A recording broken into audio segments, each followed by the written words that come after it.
Ja nyt on taas niitä hetkiä, kun suositellaan niiden korvien suojaamista. Eipä paljon kovempaa meteliä ole tarjolla kuin tämä Top Fuel näissä kinkereissä.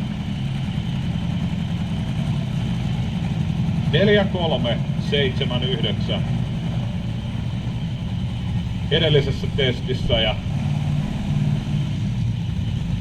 Kana on ottanut oman paikkansa sieltä kyydistä. kyllä siellä on.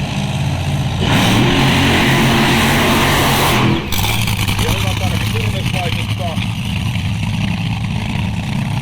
Pientä partikkelia jäätä jäljelle.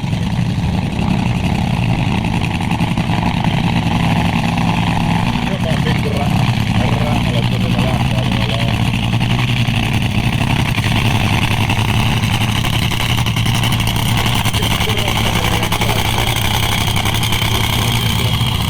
On sen verran.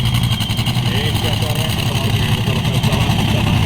Se siinä nimenomaan idea on, että saadaan siitä roskat pois pinnasta ja tuo rengasa venyy sitten ihan toisen muotoiseksi joskus, jos löydätte jotain tämmöistä hidastusvideokuvaa tai hyviä tarkkoja kuvia tuosta, kuinka paljon tuo rengas sitten kasvaa kokonaishalkaisia ja siitä kautta auton välitys muuttuu, koska näissä Top Fuel-peleissähän ei ole enää vaihdelaatikkoa, vaan siellä kytkimellä ja renkaiden koolla tuo homma vauhti lisääntyy ja kohta kun restageen pääsee, niin kuulette kun moottorin ääni muuttuu paljon matalammaksi, siellä kytketään silloin täysin nuo nitrometaanipumput päälle ja sitten mennään eikä meinata.